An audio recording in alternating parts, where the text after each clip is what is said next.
بسم الله الرحمن الرحیم. السلام علیکم قدرمنو کتونکو. پروګرام د هنر سفر سره محمد ری جوهر تاسو په درنه خدمت کې حاضر دی. قدرمنو نن تاسو لا مونږ په دې ویډیو کې د سندرغاړي استاد احمد ګل په اړه کې معلومات درکو. هغه سره موږ یو خصوصي مرکه کړې ده، تاسو ته خوښ وتا. په جنګلو دا چې زما خو تر تفته احمد ګل من عمله او د پیښور ضلع او پیښور می تحصیلوم دی او بډبیره می تانه ده سوریزي پایان می کلی دی. هغې کې زیږېدلی یم، پیدا شوی یم، لوی شوی یم او بیا د فن ته د سکول په زمانه کې سکول مې ویلو. په د ما 13 سال عمر و زه ریډیو پاکستان ته راغم. په هغه زمانه کې 13 سال هغه وخت کې زه بچپن کې راغم ریډیو پاکستان ته او زموږ یو پروډوسر رشید علي خان دیکان نامه اوس هم شاباس بیدار شخولي وباسه د ځانه دا پروګرام مو احمد خان ورته کړی.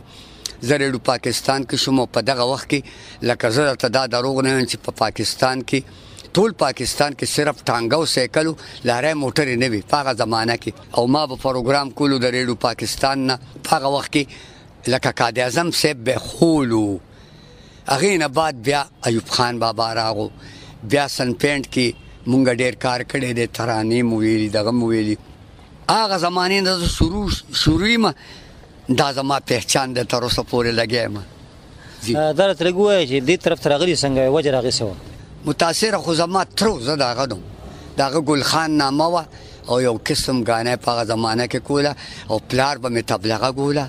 بل تره مې الف ګل نامه وه، زما د پلار وهاب ګل نامه ده. او بل تره مې الف ګل نامه وه. مشر د ټولو وروڼو هغه به باجغه ګوله او دې ګل خان تره به مې هارمونیم باجغه ګوله او ښکلې ګانې کوله په هغه زمانه کې. دغه زمانه کې چې دی نو عبدالله جانو د راڼو ګړی ګل خان به ورته ویل هغه په دغه زمانه کې لکه دا د سبزلي خان دی نه بس وروستو بیا دی راغلي. هغه وخت کې تاسو به ریډیو ته راتلئ، تاسو به څه هم ګڼ څه ورته ښکارېدل چې اوس وګورئ هغې وخت کله ګوره؟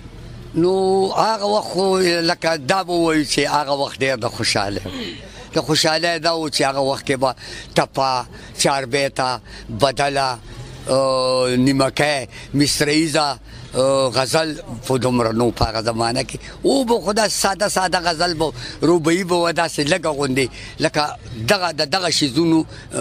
دغه وخت کې دور و او مونږ به کول. خو هغه لیف پروګرام و. د سبا به سهار به بیل لیف پروګرام کېدو، بیا به 12:30 بجې د غرمې بیل کېدو، بیا به 6 بجې بیل شروع کېدو، د شپې په 9 بجې به ختمېدو. هغه لږه دا وه چې لږه خوشحالي وه. اوس خو که ریکارډینګ کې خو که ریکارډینګ نه کې لاړې لیف پروګرام لکه مونږ خو چې خوشحالېږو دا پخواني خلک لیف پروګرام ته خوشحالېږو چې ډایرکټ لګوي ساز سره. اوس خو داسې ګویه دي چې هغې بغیر د دغه غرض او غړو نه او د کمپیوټر نه بغیر خو ګانا هغې ته سخته هغې که کښېنې دې ساز سره نو هغې ګورې ډېر کمتره وایي چې به وایي ګینې نه شي ویل. هغه وخت شاعرۍ ته چې ګورې د اوس وخت شاعرۍ ته ګورې هغه وخت شاعري خو ستونه وه. لکه رحمان بابا نه دې خوا امزا بابا او لکه خوشحال بابا خو د بیل زمانې سړی خو دا وینا به د دې پخو شاعرانو کې ده او مونږ به ویله او مونږ پسې به کاغذ لیکلی راتلونګه بې تعلیمو غټې پړپړې به راتلي د فدا مطهر شیزونه به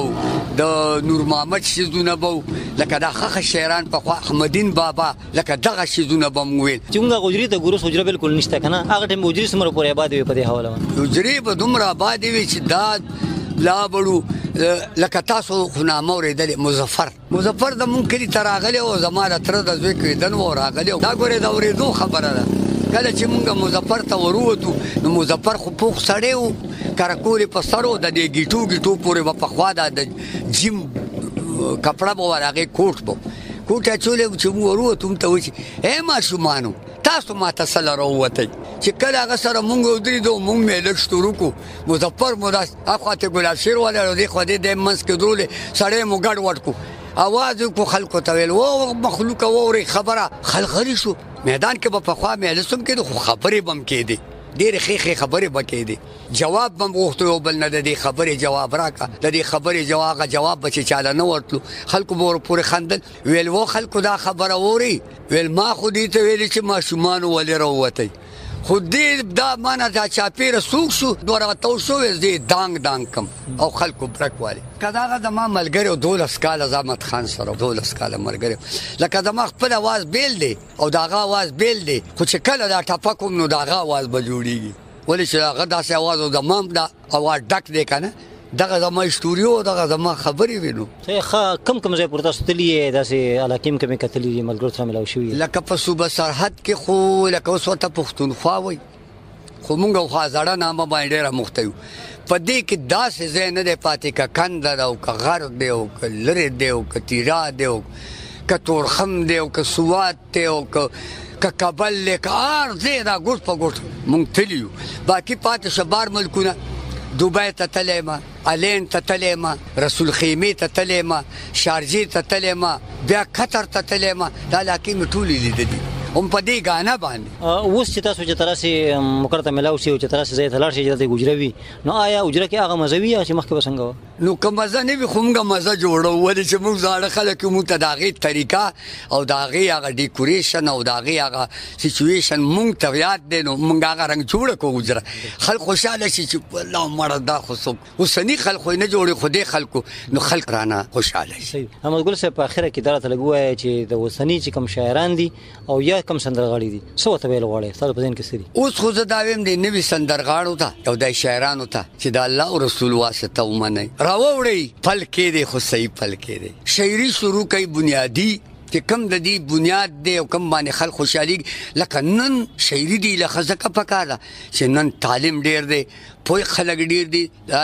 کالج کې د هلکان سبق وایي تعلیم یافته دي زه اوس د څه عمره عمر یم زما درې اویا کاله عمر دی ګنې 73 او ما هلکان ځان سره ودرې ما سره تصویر وباسي ما اوري دا مې ولې اوري زه خپل زړه کې دا وایم چې دې ځکه تا سره تصویر وباسي او تا اوري دا خلک تعلیم یافته دي او دې پوه شو نن سبا نو پکار دا دی چې ګانې والم دې خوا زړې موسیقۍ ته لږ سوچ وکړي کوي دې دا نوي دې کوي خو زیاته توجه د دې له ورکړي د دې به عمر ډېر دي به خلک ډېر خوښوي اوس د نوي موسیقارانو د نوي ګانو والا ډېر نه خلک خو دوه درې میاشتې زه کال اچوم کال د دې دغه وي خوشحالي وي کال بعد دې ډډې ته شي ختم شي که ګانې والا دي ګوره زما مخکې تاسو په خپله مه اورېدلي څومره ښه ګویه راووته نوي څه شو مونږ نن په دې 73 سال کې نه زړېږو نه رانه څوک مړېږي مونږ سره هغه سونه ده او اصلي سونه ده او په سونه کې بیا مونږ پاسه یو پون خو زر ماتېږي پاسه نه ماتېږي داسې کوه ماته به نه شي نو مونږ په مثال دا نه چې مونږ ښه ګویه یو ځان ته ښه وایو نه زمونږ موسیقي زمونږ ګانه زړه ده په دې وجه باندې مونږ تر دې وخته رسېدو که چېرې دا زړه هم نه کولی مونږ هم ختم یو ګوټ ته به پراته بس لکه چې سړی مړی وي مونږ خدای په دې وخت کې نن مخکې کو حقیقت درته وایم مونږ دې دوه ټیشنو مخکې کو یو پی ټي وي یو خیبر خو خیبر زیات کر کې خلک مخکې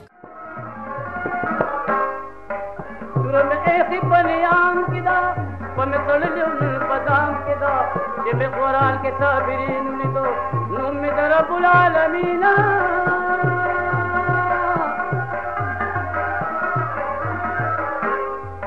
در په حکم عملی زمان نه په دنیا سره چل ولی زمان چې سلام پیدا اغیار کو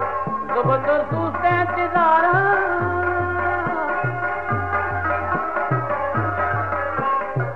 چې سلام پیدا اغیار کو زبردست انتظار دیکھ بپیون کما دخال سرا تران خیدر ڈال سا زبردست انتظار کو چی خوشامند دربار ساتم کسی دید دیوان سرا تران خیدر ڈال سرا